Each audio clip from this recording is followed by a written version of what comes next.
recreational hub in southern Vermont, and we certainly can be for biking, hiking, fishing, cross-country skiing, snowshoeing.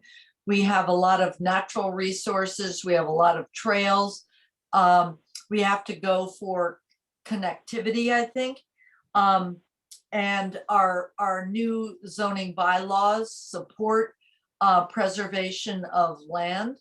And so I think that's an asset that we have to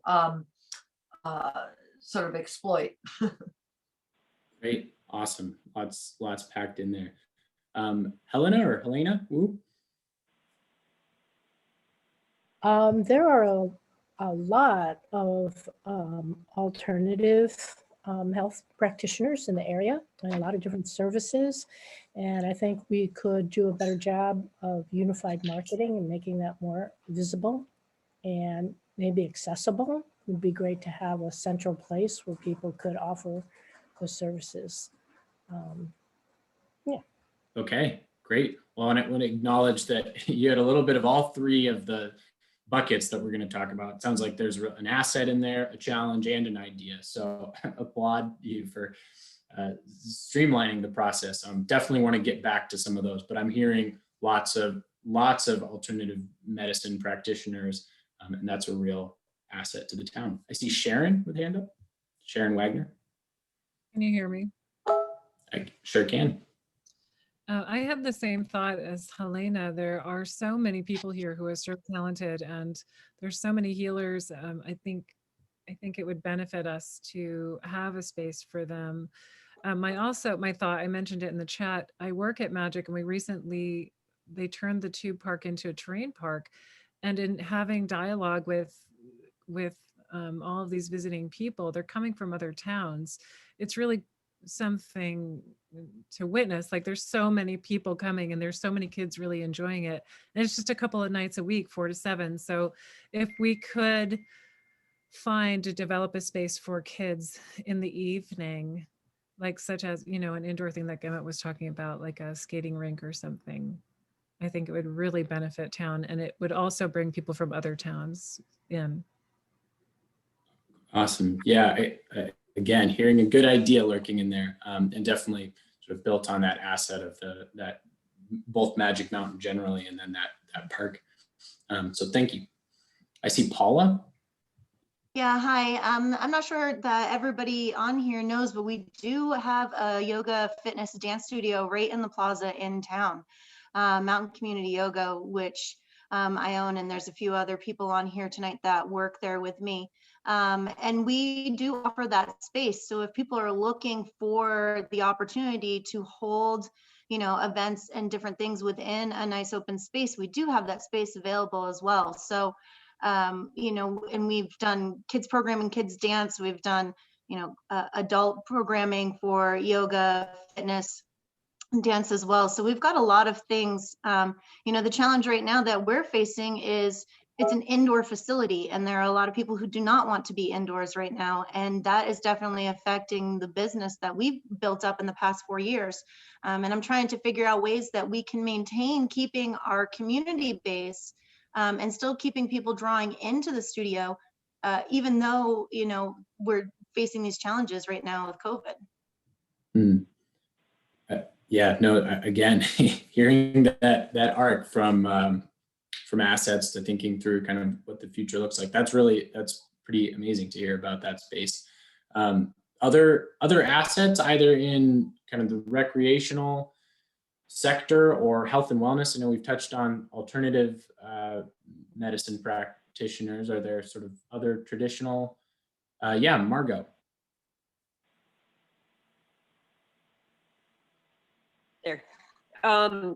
We have one of the only, maybe the only sleigh ride opportunity in southern Vermont at Taylor Farm. And also lots of land for people to hike on, snowshoe, cross-country ski, whatever. And a farm that's open to the public. And sorry, Margaret, I cut out, I think, a little bit. Did you say Taylor Farm? Was that the name? Taylor Farm, yeah. Taylor Farm. Okay. Are there other resources like that? Other communities? I see Elsie waving a real I just light. wanted to mention in terms of health and wellness that we have the Collaborative, which is a great organization in terms of keeping our kids aware of the hazards of drugs and keeping them health and safety. They offer a number of programs, which is very important to the fabric of our community. Definitely, yeah. They came up very much in the last conversation. What an incredible organization to have and in your backyard. I see it. Saw Richard Dale with a hand up, and then Mary Ann after that. Yep, this is a wild idea, but something maybe there's interest in. What about creating a curling venue with an old warehouse somewhere in town? But I mean, you talk about having people come here for winter recreation, and maybe having a couple of lanes of curling might be something unique to add to our complement of recreational services. As a longtime fan of the sport of curling, I love it. I love the idea. I do want to table it because I think we'll really be diving into ideas a little bit later. But yeah, definitely sticky note that. I think Richard, if that's Richard behind there. So I see Mary Ann, and then I see Esther poking some fingers up. So we'll go to Esther afterwards. Yeah, so of course we have the medical clinic in our town that serves the surrounding area. And also what people who don't have kids at Floodbrook might not know is that we've got one of the only dedicated health teachers for K-8 school in the area. So our kids are getting more health classes than many other kids in Vermont are right now. Great. Thanks, Mary Ann. So Esther, you got a hand up? Yeah, I was going to talk about the health center in Londonderry. We're really fortunate as a small community to have a health center right in town with great medical providers that not only serve the people in Londonderry, but the surrounding communities also. We're also fortunate to have a great pharmacy right in the plaza, and there's a connection between the health center and the pharmacy. So those are great assets to have right here. Absolutely. Yeah, no, I heard, and did I hear you say last conversation, Esther, there's a new family doctor coming into town? There is a new family doctor coming into town. Yay. And I also mentioned in the last session, the rescue squad. Right. Right, that our not only, they serve more than just our town, 250 square miles or something, and it's all volunteer and it's all free. Awesome.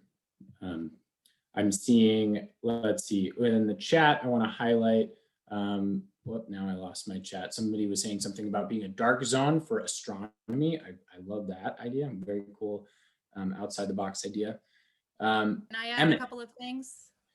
Sure, Sarah, I'll come to you. I see Emmett, and then Okay. go to Mimi, and then you'll be next. And then now I see Erwin. And then I think that'll be probably about as much time as we have on this. So Emmett, you're up. Yeah, I threw in the dark zone thing. I guess from some people, Magic Mountain, Glebe Mountain could be one of the better spots in the whole East Coast of North America, I guess. So it's just a random thought. But mostly, I wasn't sure if people had talked about the food pantry, the food shelf at the church, and with the grocery store and garden market and the West River Farmers Market and Taylor Farm and Anjali Farm and the store, Mike and Tammy's and the corner store. We actually probably move more food per dollar or per capita for anybody around, a long way away. So it's definitely a food center, and I think we could grow having what the food shelf does more. They're very limited with less prepared items and fresh items, and I think that it would be great to do more with that. Thank you. Great. This sounds like quite the network. I see Mimi, and then I said Sarah and Erwin, and I think then we'll have to transition. Yes, so I think it is very important to include in the mental health and wellness, the arts. We have the Art and Historical Society. We have the theater in Weston, and Dorset is a little further away. We have Kin Haven Music, which is just a freebie every weekend in the summer, and then Music on the Hill in Weston. So there's a lot to be said about that side of your brain. Ain't that the truth? Sarah. Hi, I just wanted to add, there's 2 assets in town that are nonprofits that run recreational programs for kids. The Floodbrook Athletic Association and the West River Sports Association, if I don't know if I have their acronym right, but you know, they run youth recreation sports programs, but and the numbers are really robust. I think there are around 280 kids at Floodbrook, and we easily have 100 kids playing basketball, baseball, soccer every season. So I think those are really important assets, and they're all volunteer run and nonprofit.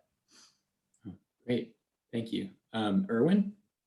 For recreation, you know, our outdoor recreational resources are really huge, both commercially based, such as Magic Mountain and Viking, and our parks and public lands, West River Trail, all kinds of places with all kinds of things that people can do to enjoy the outdoors recreationally in terms of hiking and biking, and even just for enjoyment of nature and bird watching. We have quite a lot of bird watchers here, and actually I think I'm not that familiar with it, but I think this is a very popular area for bird watching. So there are a lot of natural resources here that lend themselves very well to recreation and enjoyment of what we have. Thanks, Erwin. I'm seeing a lot in the chat. I know Jenna is probably capturing all of this, and we will download that too at the end. Some really cool little pieces. Gail, I see your hand up. We're a little bit sort of behind schedule. If we can sort of transition, and maybe if there's an asset that builds into a challenge, I'd love to hear your thoughts. And I hate to, as always, it's kind of amazing to be in a community where you have to cut off the assets conversation and force challenges. But in the name of moving forward and kind of taking a full census of the landscape, what would folks say are the major challenges with regards to recreation, health and wellness, their intersection? Well, it's a good transition, Nick. All right, Gail, because I think 2 efforts that are underway. One is the pickleball courts that Jay McGoogler is working on very hard, and then recently we had Diana Pagula. Forgive me for mispronouncing her name, but she wants to start a paddle tennis winter kind of court. So there are those efforts going on. And I realized too, no one really did mention the West River tennis for one reason or another. And I mean, that tennis center has brought in people from all over, particularly from the New York, New Jersey area. Their families come, the kids come, but then also the tennis center is available to local residents who use it in addition. So that was it on this end. Okay, well, last minute, it sounds like mostly an asset. Thank But you. moving, I mean, the challenge is getting the setup for the pickleball and for the paddle tennis. We have a challenge there. Gotcha. Yeah, no, definitely. It sounds like some hurdles to be overcome. Other thoughts, other challenges? Yeah, I see Gary. Yeah, hi, Gary Kleiman. So the Magic Mountain community does have something which is sort of an asset, the Magic Outing Club. And the challenge that I think it has faced, while the Magic Outing Club was really popular back in like the 70s and 80s or 80s and 90s, I don't know, and it sort of waned for a while and tried to reinvigorate it last year. And I think one of the challenges is trying to connect and communicate with folks outside of the ski community at Magic Mountain, because I think there would be tremendous community interest in things like moonlight hikes and some of the cross country or snowshoeing tours and some of the other activities that the Outing Club wanted to engage in. But I don't think there was enough of a communication and outreach effort or linkage or opportunity. So that's sort of a challenge that they faced.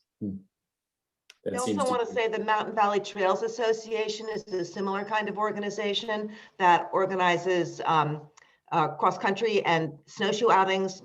They're doing it twice a week now. But again, we're facing a little bit the same kind of issue that Gary is talking about. How do we outreach and get more people involved? yeah, that definitely sounds like a recurring theme, Elsie and Gary. Thank you. I see Roger Meltzer, if that is Roger. Jasmine Melzer. So basically, this is what I said in the last breakout group, but where you're talking about Jane and pickleball and paddle tennis and so on. I mean, there's no central information about any of this. And the West River Tennis Center, I used to play there once. Now I don't know, is it just private? Is it public? Also don't know where there are flat trails that one can walk along. So it's just so hard. It shouldn't be so hard to find out what's going on in Londonderry recreationally, apart from Magic Mountain. Yeah, thanks for that. Definitely seems like a standing challenge. Mimi? Yes, two things addressing what you just mentioned is the Project Londonderry is creating a resource guide of all the assets that Londonderry and the surrounding towns can offer to the community, including different places to walk and the music and the art and the business, all of that. So that's in the process of being created. Also that the Planning Commission of the town of Londonderry has recently updated its bylaws. And in that we are preserving a lot of our open spaces, which we are hoping will be an asset for our recreational focus. Okay, thanks, Mimi. I am sorry if I'm, yes, Sarah. I think a couple of challenges that I see are the lack of big indoor recreational spaces. Floodbrook is very generous with the use of their gym and their stage, but it's frequently very hard to sort of negotiate for time in there because the demand is so great. And certainly with the COVID crisis, because they've had to seal themselves in a bit, we've really struggled with having space, even though the state is allowing recreational sports. Our small town, our children here don't have a place to do that because we can't use the school. And I think another challenge is I'm the president of the Floodbrook Athletic Association. I love it. We have a great board of passionate people, but sometimes there are some challenges with having things that are run solely with volunteers. And so, it's a little bit of a challenge, I think, trying to offer all the opportunities you want to through a nonprofit that, is entirely volunteer run. Absolutely. Yeah, I think that's something we hear all the time and know something about. Thanks, Sarah. Are there other challenges, maybe things on the health and wellness side? I think we've heard a lot about recreation. Yeah, Chris, I see a hand up. Do you have something to insert quickly? This is a question. So especially for older folk and just differently abled people, is there any place in Londonderry or adjacent to it where the elderly can just go and walk in the winter months to stay active? Not necessarily, not like a, I'm not talking indoor track or anything like that. It was just any place that folk were able to get to stay mobile. Fall hazard is a big issue in Vermont and other New England states, especially because of lack of activity during the colder months. So I just wonder if you guys have anything like that. It's a good question, Chris.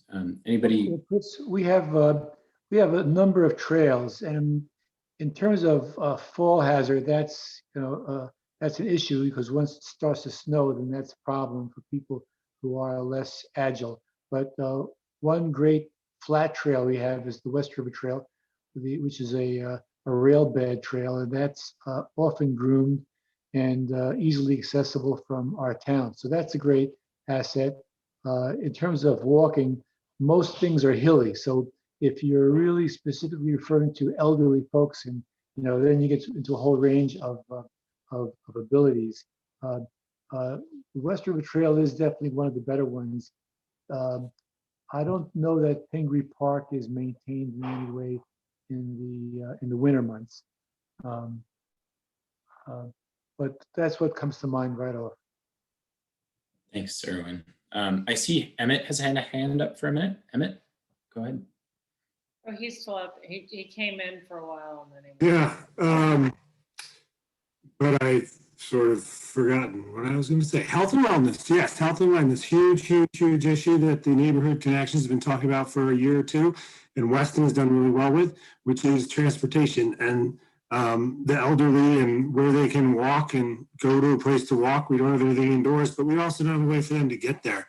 So there's a big initiative right now to deal with the challenge of how to help people get to the store, to their appointments and different things. They have a rideshare program, but then ride giving volunteers, but then COVID obviously really stopped that. And so that is a big challenge with health and wellness that we don't think about because it's in the bucket of transportation. Thank you. Yeah, no, thank you. I think it highlights the challenge inherent in having these siloed conversations, right? Is that everything is ultimately fairly connected on some level to other things. And certainly, yeah, that accessibility and transportation is something hearing loud and clear. Mimi, did you have another thought? Yes, as far as a walk for the elderly, Project Londonderry is pursuing an idea.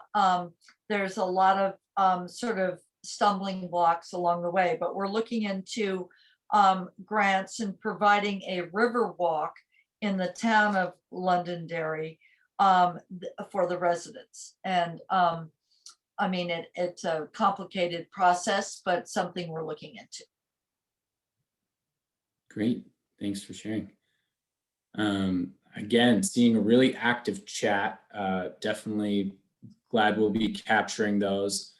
Seeing lack of community center for multi-age gatherings. That's something we heard in the last conversation as well from Ben. Are there other things in that sort of social realm in terms of challenges, either longstanding or maybe pandemic specific? I know these are challenging times in many ways. Are there things that have kind of really, the rubbers hit the road in a negative way? And looking around, just in case there's anyone who hasn't had a chance to speak, we've got a couple more minutes on this. So I'll leave everyone to think. And Mimi, yeah, other thoughts?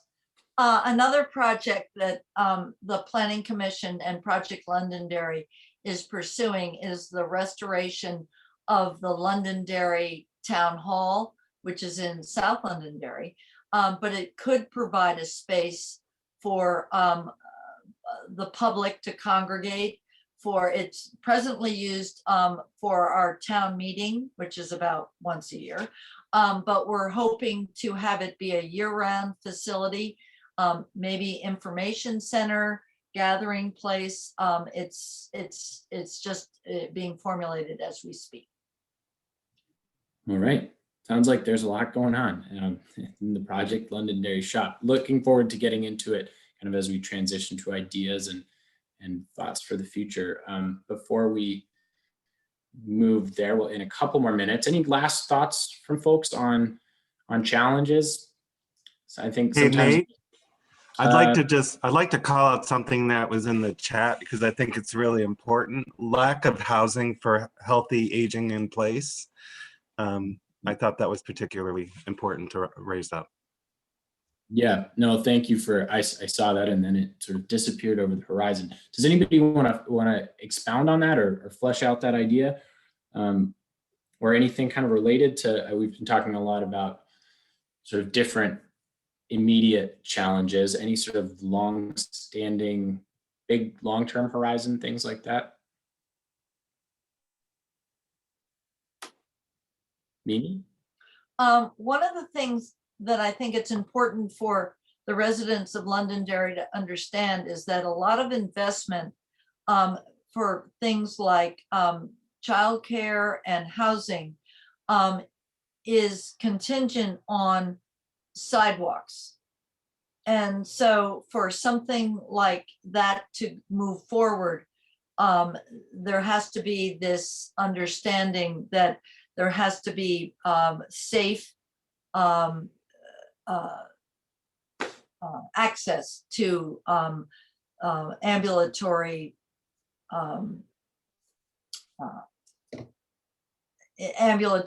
of the citizens in our town.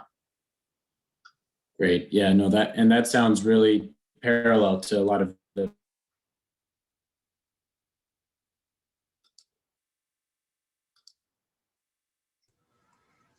Uh-oh, it looks like Nick is frozen up.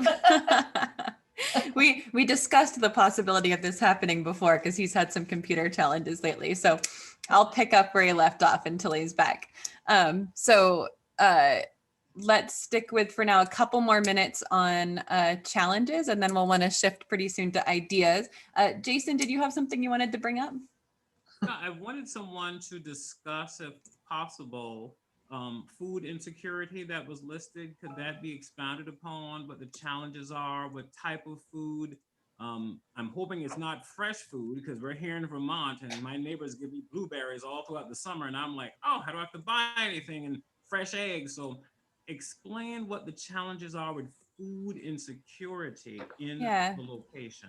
Thanks, Jason. Does anyone have a reflection on that? What's when you think about food security, what does that look like for Londonderry? What's missing? I know our local food pantry has dramatically increased the amount of food it's providing. I believe they've gone up to at least bi-monthly and maybe even weekly food distribution, and they've got twice the number of people tapping into their services. So clearly there's a need out there. Great, thanks. Ben? Yeah, this is an expensive place to live. Our local market is pretty expensive, and so to get to an inexpensive market, you've got to travel to Manchester or further, so and so a lot of folks living in our community are struggling right now, and so there's a very real issue of food insecurity in our community. It's easier in the summer. There is access to local foods, and there's a lot of great local farms and people that are sharing resources, but it's definitely very real, and it's especially real in the winter. Great, thanks, Ben. Does anyone have just a last word to share on this challenge? I think Nick's keeping the time, but I'm fairly sure we've got to shift to start to think about ideas for the future. So it's Yasmin, is that?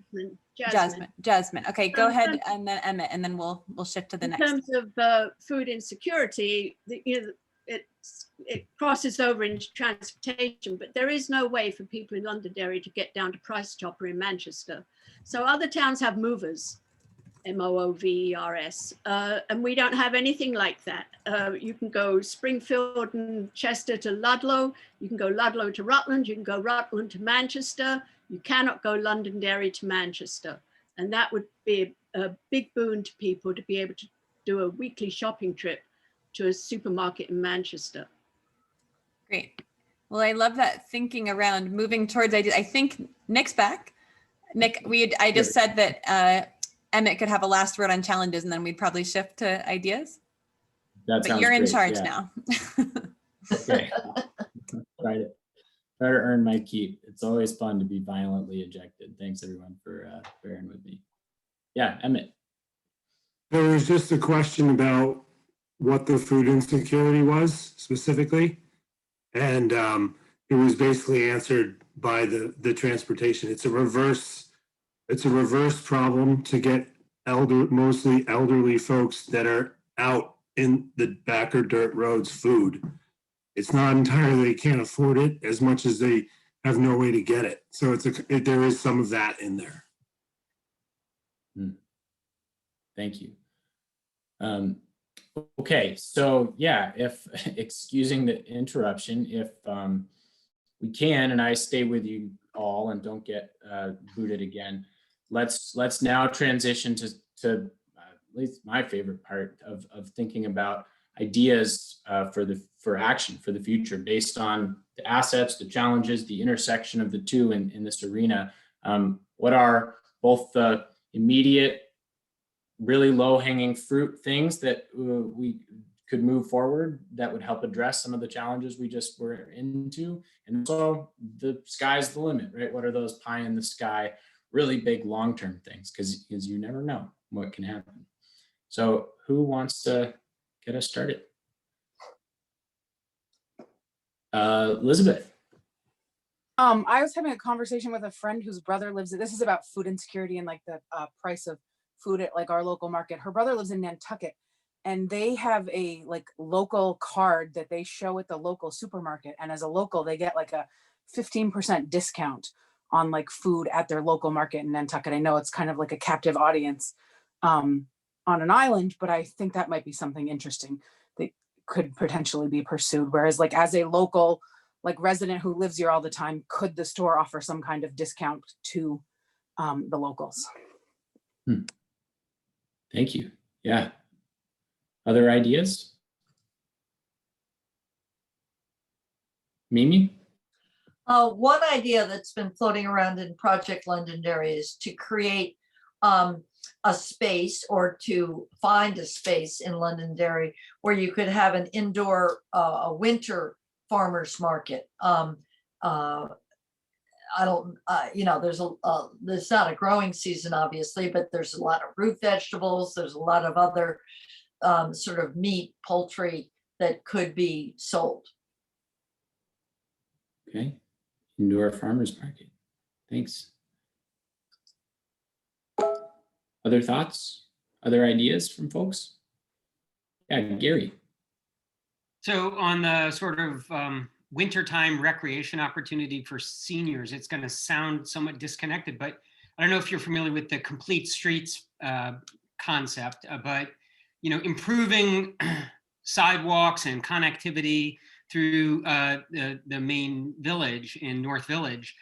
Often when you have sidewalks there, they get plowed in the winter, and that creates an opportunity for someplace to walk, and so it would improve recreational opportunities. We were talking about level paths. It doesn't have to be through the woods. It can be along storefronts.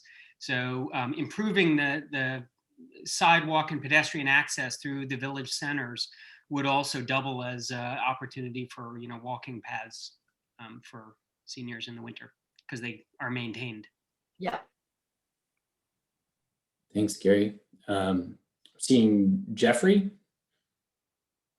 Yeah, I think there's an opportunity for Londonderry to be known for, we'll say, family activities together. So come together, come here to Londonderry and bike the West River Trail together, and we could improve that trail to maybe be a little more engaging for those looking for an adventure, or to go from flat and be able to handle a mountain bike a little bit, learn the sport a little bit more. And then that same trail network could switch over and does switch over to Nordic. So kind of putting focus onto creating a name for ourselves in a specific category or a couple of them. Good idea. I see a couple hands. I think I saw Tom first, then Peter, and then Eric. So Tom Metcalf, go ahead. Yeah. Hi, everybody. Listen, I was talking to my daughter about the kinds of things that she's interested in. She's 23 and enjoys hiking and going out. But the thing that gets her outdoors is a thing called geocaching. And I don't know whether you can do anything as a community to expand the network of geocaches and then even support the geocaching kind of concept. But it's intriguing. I've gone on hikes with her myself, and it's exciting to, go find a geocache and sign your name into the little book. It's just another way to engage yourself in an outdoor activity. It's also multi-generational. So that was my thought on that. But on a bigger picture, the whole flood issue and the idea of a river side walkway along the West River, and I consider the West River, particularly from from Londonderry to South Londonderry as being a tremendous asset to the town, and to exploit that with some kind of a trail system. And I understand, I've never heard of the West River Trail. I hiked portions of it down in Jamaica, I think, where it was converted in the campground area. But I don't know where it is up in Londonderry. I'm one of those second homeowners who wants to move up there within the next year. I've owned a house for a couple of years, and I'm interested in trying to figure out how to help out the town that way, just on a volunteer basis. But the idea of linking some kind of a pathway along the river with flood protection potentially for the community right there at the intersection is something that would intrigue me. I've worked on flood-proofing projects in New Jersey, both flood walls and other things, but that's a major undertaking. But that's my idea. Thanks, Tom. Yeah, and it sounds like maybe some overlap with what Jeffrey was just saying, and kind of that multi-generational recreation brand. I think I saw Peter next, then Eric. Yeah, both Gary and Jasmine brought up the problem of communicating what's going on and how to get that out to people. One possibility that occurred to me is we could use the library that's in South Derry in that sense. There's some logistical issues with that, just in terms of getting people to know where to go to find the information. But we could, at the library, we could certainly be the one that brings it all together and then pushes it back out. I don't know if there's any other organization in town that could really do that across the whole town, but it's a thought for, and we get more traffic in the library too. It should be good. Thanks, Peter. Eric, you're up. Hi. Yeah, so I'm on the trails. I'd love an in-town trail next to West River. I do the West River Trail down lower in South Derry, and you can take that all the way down to the dam. You can hike over the dam, and then you can actually get into the Jamaica side of that trail there as well.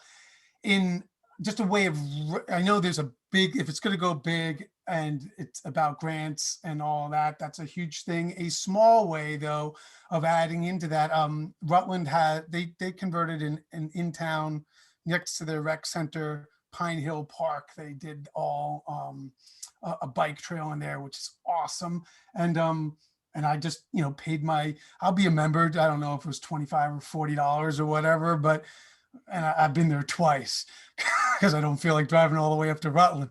So, I mean, that's a way to just get recreational money. Hey, you don't have to be a ski resort, but you can do just like, hey, I'm a friend of the bike trail or whatever, and bikers would pay. Or you could do the plaque, like, hey, people who, would donate to make this thing happen. And it's just kind of a down and dirty way to make some small money. We're not, sorry, Tom, I can tell you how to hike it, but I can't tell you how to pay for a flood wall. But yeah, a little money could be generated that way. Thanks, Eric. Yeah, appreciate it. And I think that's a good reminder of the kind of scope of, there's the low hanging fruit and the big things, and all of it's fair game at this point. We're throwing ideas at the wall, spaghetti, and we'll see what sticks. Let's see. I see Mimi, you have a hand up? Yeah, again, the Project Londonderry has been brainstorming about ways to offer things for the community around different holidays, like a Halloween drive-by along certain routes throughout the town, a Christmas sort of or holiday trail of lights drive, garden tours, and Taylor Farm particularly has a lot of music that they offer to the community. As far as the bike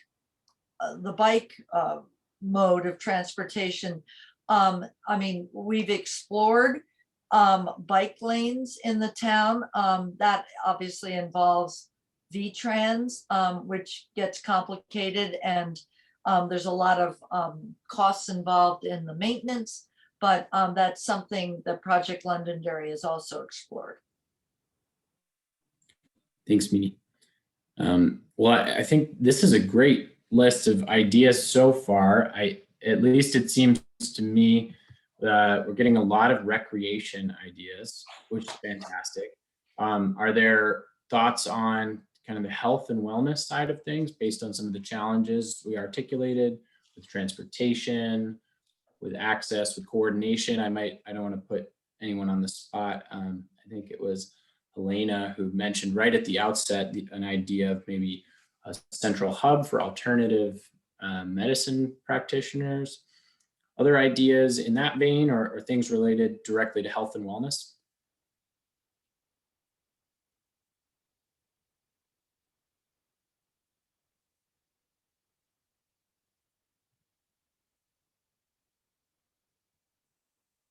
Sky is the limit, I think, in this one. Yeah, Elena, thanks. I think it'd be great to, if Project Londonderry is doing a directory of assets, that the alternative medicine practitioners could be included. That would be an easy, first step. And then I know that Neighborhood Connections has been very open for a bunch of us have been teaching classes through there and everything. Great. Thanks. Eric, seeing your hand up. Yeah, I'll just had a thought there. Talked a couple times, Lena, about you guys grouping together, but maybe doing like, the indie pass, the way you say like, hey, you get a pass for like yoga and acupuncture and whatever, but you'd package it together where people would buy kind of a wellness pass and either get a discount or buy a bundle. It seems like a great gift idea.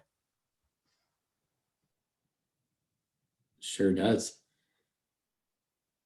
Thanks, Eric. I see Marianne Morris with a hand up. Sure, just to put some light on mental health access in our community. There's a few mental health clinicians at Neighborhood Connection, but families who need mental health services frequently travel either all the way to Brattleboro or Manchester, but out of the area, and that can be a barrier to accessing the mental health needs for families. Thanks, Marianne. Yeah, that definitely seems to be a recurring thing, huh? Margot, I see your hand up. Taylor Farm can also offer community garden space. Are there other, sounds great. Are there other kind of community agriculture initiatives or efforts in town? Is there a community garden?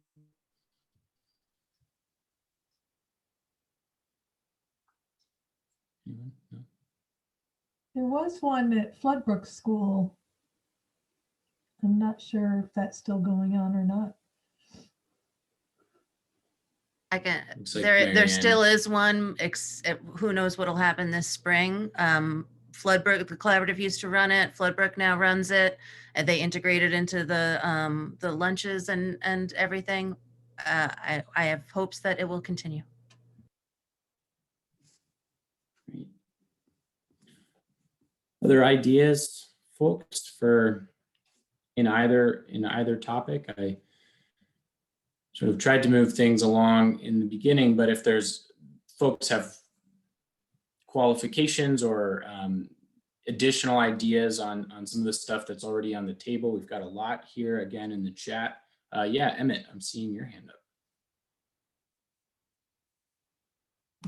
One of the things that we've done in the past has been, I think we did 2 or 3 seed swaps. And so that's coming up. That's something we could easily do. And it dropped off for a couple of years, so anybody could bring it back. And I haven't heard anybody mention the West River Trail Depot, the original end of that railway. And that's a nonprofit organization building that has some space in it. We had seed swaps there. So seed swap in the early spring or winter, and then a plant swap in the spring, and then a perennial swap at the end of summer into fall.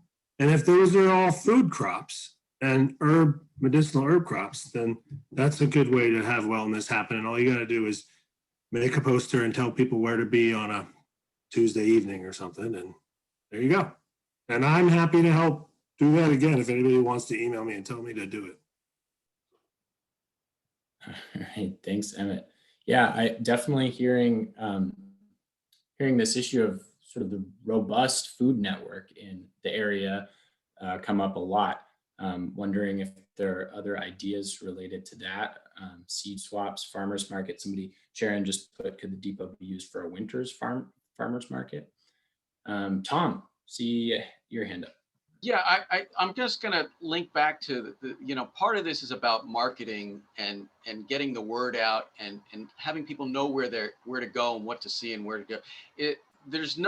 I don't believe there is any kind of community board, like a small kiosk that, that's where you go to get information on the latest person who might be doing wellness training or doing other types of services that you could be interested in. And you're looking to find, some support for what you're looking for. And I don't think there are anything like that either in Londonderry or South Londonderry.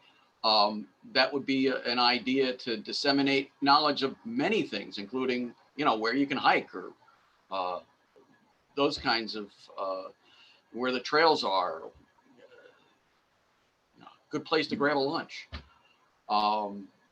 I just throw that out as another idea. Yeah, thanks, Tom. I think that just seems like it keeps coming up, this idea of a central communications hub or kind of communication channels in general. So I wonder if maybe we've got some time here, about another 10 minutes, keep tossing around ideas. I wonder if that's something we want to dive into. I've heard even just in the 2 or 2.5 hours that we've been on this call, a number of different communications channels that are in existence, a number of different ideas related to coordinating them or connecting. Do folks have other thoughts on kind of leveraging what exists? Are there ideas for consolidating communications? I know Peter was talking about the library. Seems like these days there's a real challenge, right, in the virtual and the non-virtual space and bridging that given folks' connectivity issues. Thoughts related to that? See, Mimi? Addressing communications, which I agree is like the most important aspect of all of this, is getting information out to our residents. I think I mentioned it, I forget in this session or the one before, that a resource guide is being created, just takes time. And the Londonderry Town Hall on Middletown Road, we've gone after a preservation grant to get it renovated so that it is available for year-round use. And this could be, although its purpose hasn't been decided on, this could be a communications center for the community. It's just one of the ideas for its use. Thanks, Mimi. Yeah, Patty, I see your hand up. Yeah, I would recommend if we could put together some form of digital bulletin board, and we have a Facebook group for the Londonderry community, but things roll off of there very quickly, and something that would be calendar based and maybe categorized by interest level would be great. I have no clue if other towns do something like this, but it'd be great for free postings of events coming up, those sorts of things. Yeah, I'm seeing Eric with a virtual thumbs up and a real thumbs up. Yeah, does anything like that exist? I'm seeing some stuff in the chat. I'm trying to play catch up. Londonderry email newsletter, official Facebook page for local products. Okay, so that's another interesting dimension, kind of both events and recreational opportunities, and then specifically local businesses. Other thoughts within this vein?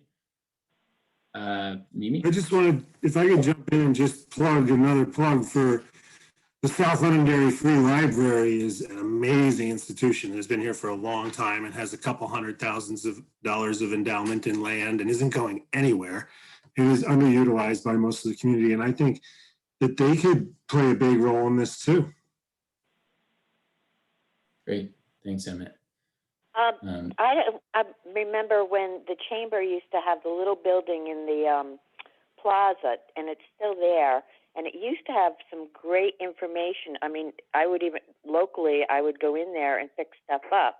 And it just seems it's not utilized. And it would be, you know, something you could go information center down the road from either all four directions. And I think, you know, people would stop, wouldn't they? I don't know. Does anybody know anything about that? Yeah, thoughts? Anyone want to respond? It's Eric. Yeah. So several years ago when Obamacare happened and chambers couldn't do insurance anymore, they had less incentives. So absolutely Londonderry faded away and we were brought into Londonderry to the mountain Okemo Valley Chamber. And I was the representative there and on the board there, and the building was given up. And when the building was given up, it went to the Rotary. But in the moment that it was going from the chamber to the Rotary, it could have moved to the corner where, across from Williams Park. So the building that burned down, the clothing store that burned down, that's now town property, that's at the junction 111, across from the Veterans Park, that spot where the little Christmas tree was this winter. That kind of space and that general junction there is town property, and there was a discussion of that building moving there, so it would be more visible and more used, but it ended up perfectly fine. Everything's great, but it currently is the Rotaries and currently in that plaza parking lot. Thanks, Emmett, for that clarification. Seeing some hands pop up. Jane, do you have a thought? Yeah, I was thinking also about that building.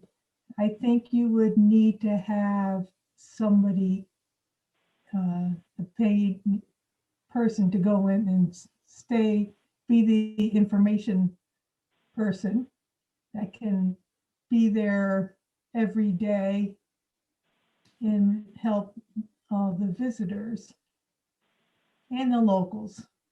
I think it's a great idea. It's a good place because a lot of people go to the shopping center. And I think the building's there. We should utilize it. Right. Definitely hearing the issue of that building loud and clear as both an asset and an idea moving forward. We've got just a couple more minutes, and then I want to really transition to the visiting team, make sure everybody's got a chance to share some reflections. So I see maybe the last couple hands up. I see Peter, you've got a hand. Yes, just to follow up on the building, the kiosk is in the plaza there where the marketplace is, and the Rotary does maintain that. We put maps in there, which people can come in and get. I think the problem is the location, though. It's just nobody knows it's there. You drive by it and you hardly really don't see it. So I think getting traffic in there would be difficult, just where it is. Thanks, Peter. Other thoughts. I realize we sort of strayed heavily into this idea of communications and its intersection with everything, and I think that makes a lot of sense. But I want to make sure there's a last opportunity for folks to throw other things on the table. Recreation, health, and wellness, sort of broad topics, and I keep hearing this issue of accessibility and kind of multi-generational access and transportation. Open to other thoughts related to any of that. And then we'll move on. Mimi. Yeah, Project Londonderry, and I would encourage anybody who's interested, in volunteering to join one of our 4 work-related groups, working groups. There's recreation, there's communication, there's business, and there's Main Street.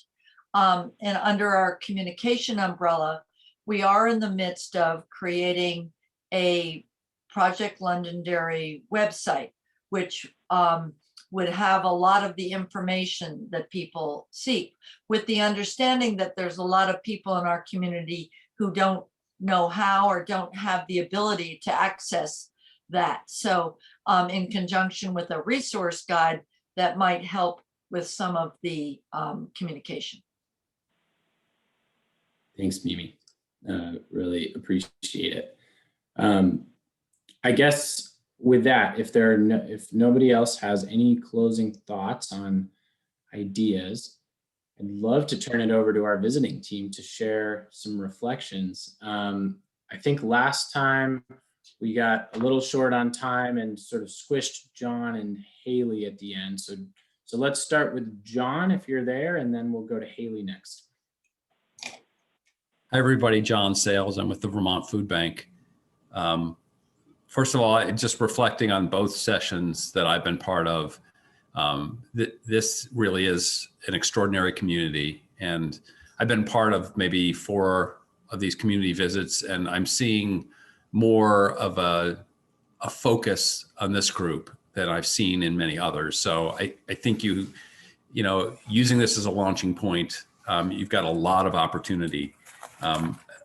Everyone's talking about outdoor recreation, and I've been fortunate enough to visit numerous times in your community, and it's a spectacular place. So the challenges and the kind of the opportunities in those challenges that I'm seeing are really, you talk a lot about where's that hub, how do we connect? And there's some good ideas out there. And I think trying some of those ideas and you have to wait and see what sticks. Sometimes you have to try a few things. And I live in Montpelier, and Front Porch Forum works really great here, but some other things don't. I was really glad, thank you everyone, to hear about all the food insecurity talk and the food opportunities. Things like the winter farmers market and getting the idea of a discount at the store. Something like that could be subsidized too. It doesn't have to just be that the store is offering that. Finally, on opportunities, when you talk about outdoor recreation and 4-season outdoor recreation, I think about other communities that have been really successful. And one is Burke in Burke Mountain. And I think there's some parallels between that community and your community, and maybe looking to what they've done in Burke to build themselves as kind of a mountain biking hub.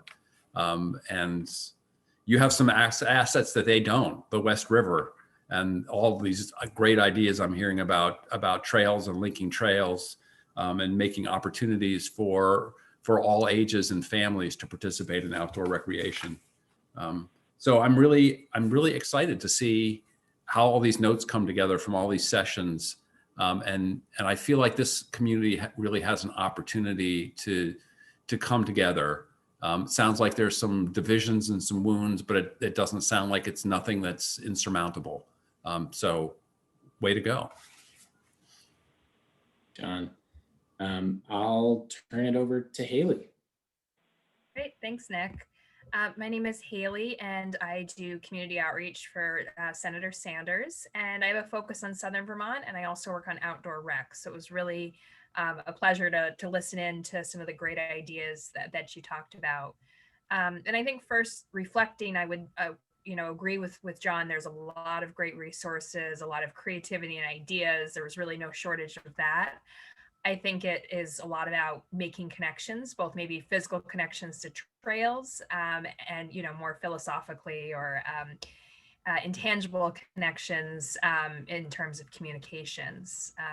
I really liked kind of, I saw it as a grouping of, buy local, recreate local, think about, local wellness, seed share, ride share. So I think really that grassroots approach is much better than, say, a state or federal program. Let us come to Londonderry and, do something that might not fit for you.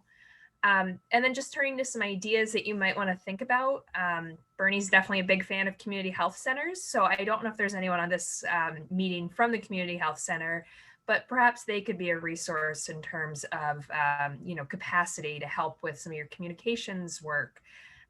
Maybe, they have an interest in local food and healthy food, prescriptions. So maybe to think of them as a resource. And then it sounds like maybe some capacity is needed, again, to coordinate, particularly on the rec side, either a rec department or maybe does a nonprofit do that? What kind of directory or hub is there?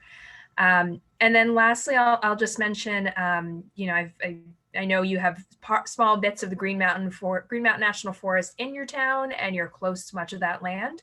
So I also wonder if they could be a partner for you. And if there could be better connections made between the town and the forest, and maybe those exist, but just wanted to throw that out there as well. Thank you so much. Thanks, Haley. Let's go to Karen next, and then we'll go to Kevin after that. Hi, everybody. Sorry, I turned my video off. Can you see me? I was really glad to hear the arts mentioned as one of your assets, because I said in the earlier meeting that I think of Londonderry as kind of an arts mecca in southern Vermont. It's kind of you have an amazing art scene that's hidden away in the mountains there. And some of my favorite ceramic artists, glass artists, a wonderful quilt shop. And so I was thinking, as I was hearing you describe all the assets of the town, and you're thinking about recreation and hiking trails, of ways to mobilize and activate those artists to help you advance your dreams and goals for your town. And I think, there are ways you could have artists designing benches or signage for your Riverwalk.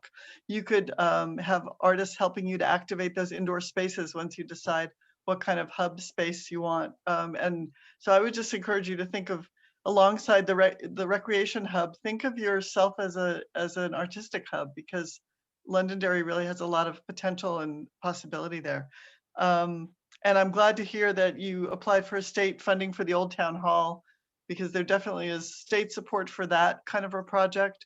And there's state support for your Riverwalk project as well. So I'd be happy to pursue that further if you want to talk more. Yeah. Thanks, Karen. Kevin. Hey, everyone. I'm Kevin from the Vermont Community Foundation. It's nice to see you. Sorry we can't be with you. My big takeaway is that Londonderry's got an awful lot going on, but there's just some issues around coordination and collaboration. I was intrigued by the comment that Londonderry comes together in times of crisis, but it's more of a challenge to get people together when there's not something that's critical and life-threatening. So I think there's definitely opportunities to sort of flip that. How can you take the lessons that you learn from coming together in times of crisis and use those for creating strategies to come together in times of celebration? I would say, again, great rec resources. There seems to be some issues around accessibility and affordability.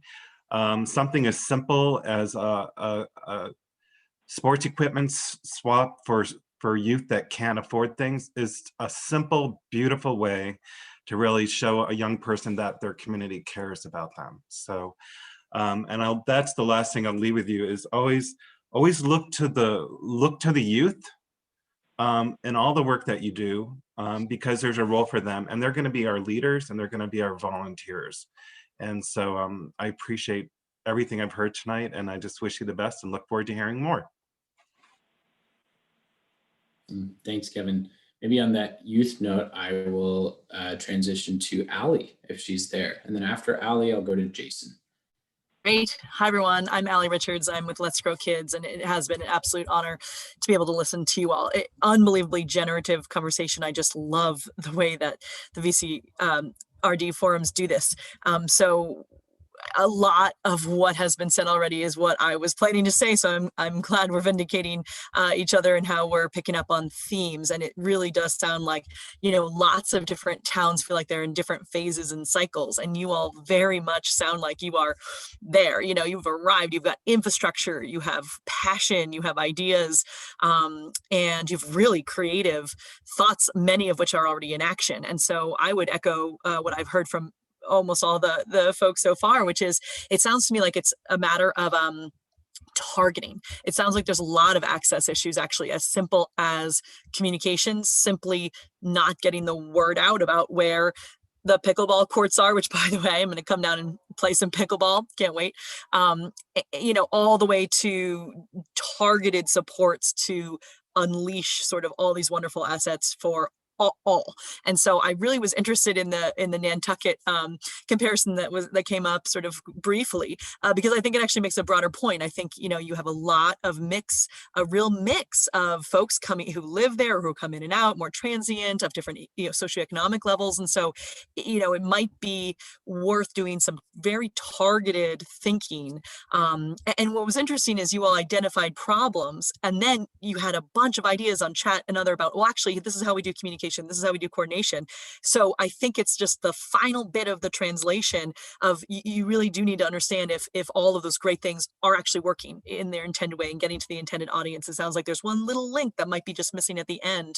And if you could put your fingers on that, you could really expand access for folks. So I really, really appreciate it. I know Londonderry is going to continue to have a wonderful, bright future here with all of you so engaged. But yeah, I'd really recommend continuing to work on the coordination and the access pieces of the puzzle.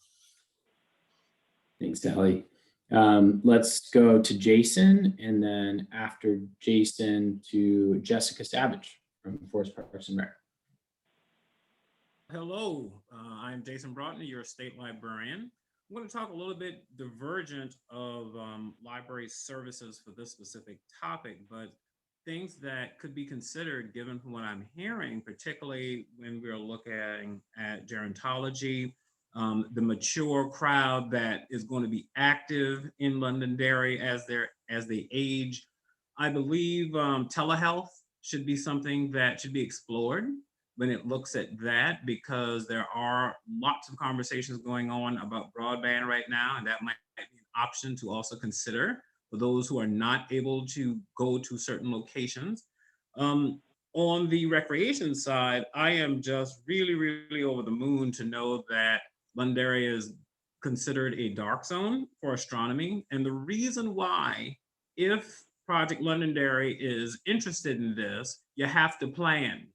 And that is something that you might not know that I'm planning for, because I had the experience when I was in Savannah, Georgia many years ago, to actually see a solar eclipse. The next solar eclipse comes in 2024, and Vermont is actually in the dark zone. So I think you have an opportunity to plan to be a showcase spot to actually have people from around the world come to Londonderry and say, look, we have some things we can show you. The last thing I would say is I heard an unconscious loud statement, as crazy as it sounds. It sounds like Londonderry would like to be a 365 outdoor enthusiast playground. I say go for it. Go for trails, go for art on trails, go for mountain biking, go for skiing, go for walks in the winter. Figure out just how you want to nail that down. But once you do, you'll have me there. I'll come down and see you. Barry's not that far from you. I'll drive down and spend my money happily. Thank you. Awesome. Thanks, Jason.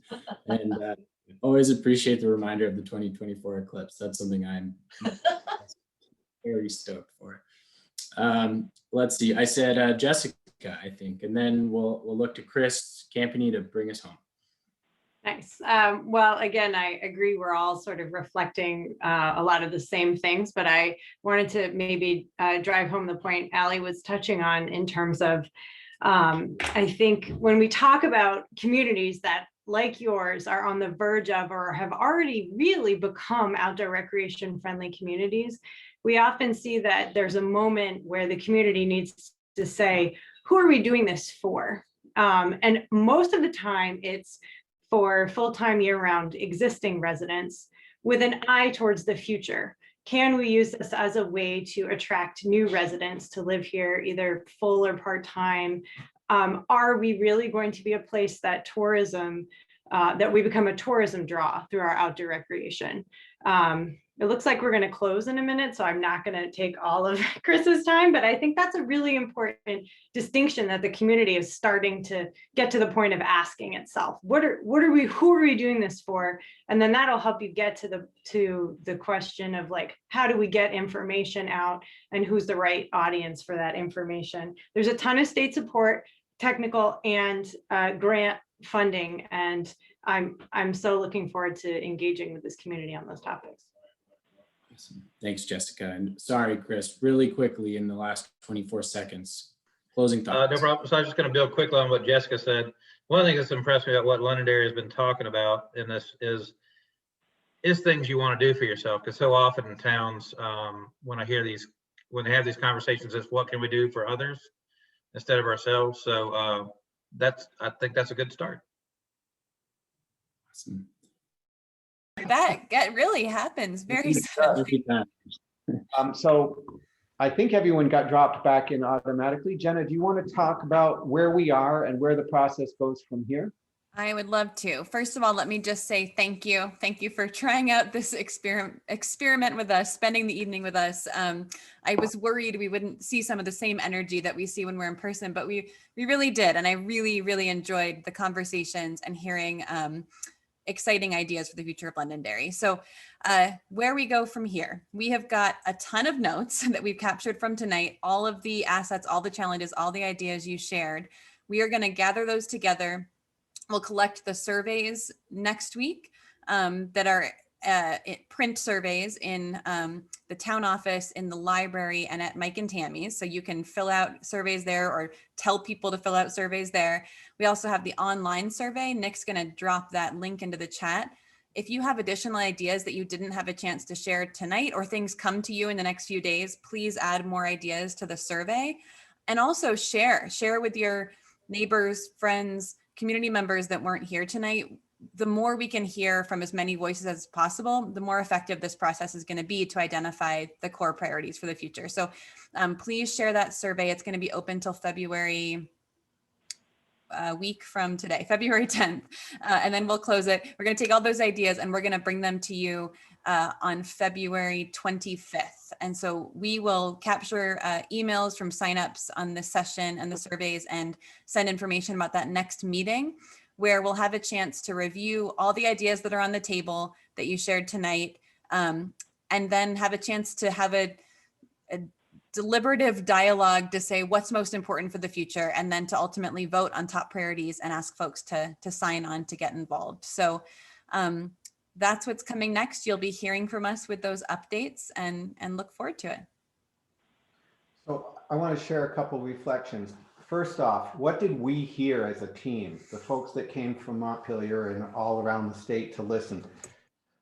We couldn't stop the assets conversation in terms of the richness of the outdoors, the beauty of the place, the character of the place, the people in the place. There's an infinite set of assets in Londonderry. And so super impressive to start.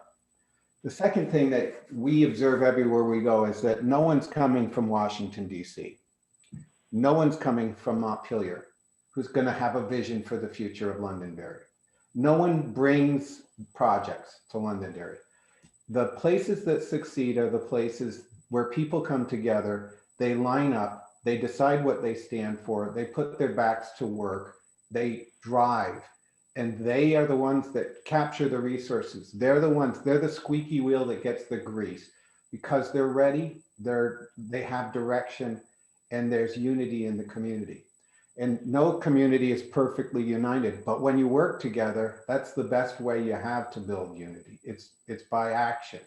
So congratulations to all of you for being on the call and being part of this. We've seen communities do multi-million-dollar projects and things that were free, that brought people together, brought teenagers together, made the town feel more welcoming, made it feel more inspiring for young families to locate there.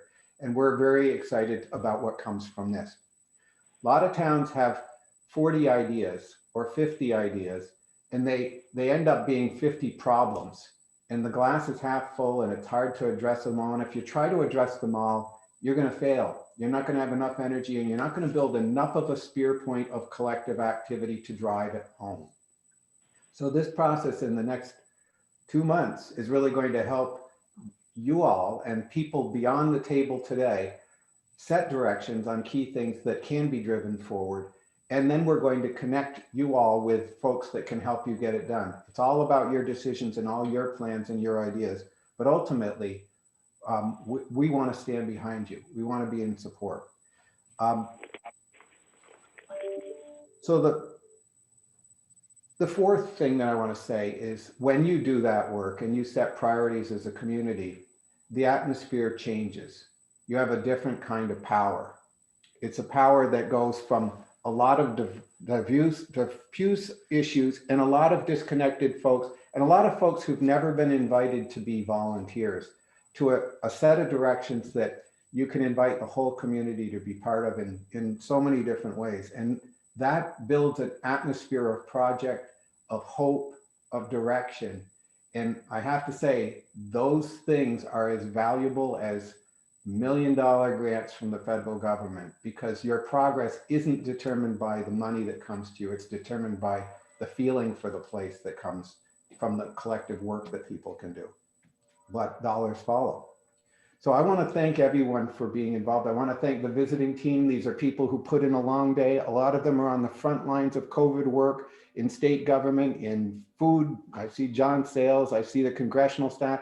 This is a tough time for these folks, and they deserve a little round of applause for putting in an extra 3 hours after their work day to be part of this. I want to thank the select board for inviting the process, the steering committee for coming together and framing the sessions for tonight.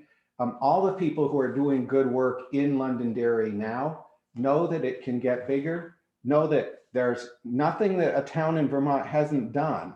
And you look at everything that Londonderry's done, we're not at the end of history, we're at the beginning of it. So sorry to preachify, but lastly, I want to thank each and every one of you. We're in a time where we're told that we're divided as a nation. We're told that we're flummoxed in terms of the way democracy works. Well, it's not true here. In our own communities and in Vermont, we stand together, we line up in action, we get big things done, and we change the world, and we can model democracy for other places. And so it's a great honor to be part of that process with each of you. I hope you all come back to the next session. And I want to thank Jenna and Nick and Margaret and doggone it. Tell me, Jenna. Alyssa. For being the backbone of the work towards this, but we're really eager and excited for the next phase. So thanks everybody for being with us tonight. And have a great evening. Take care. Good meeting. Thank you. Amazing. Thank you.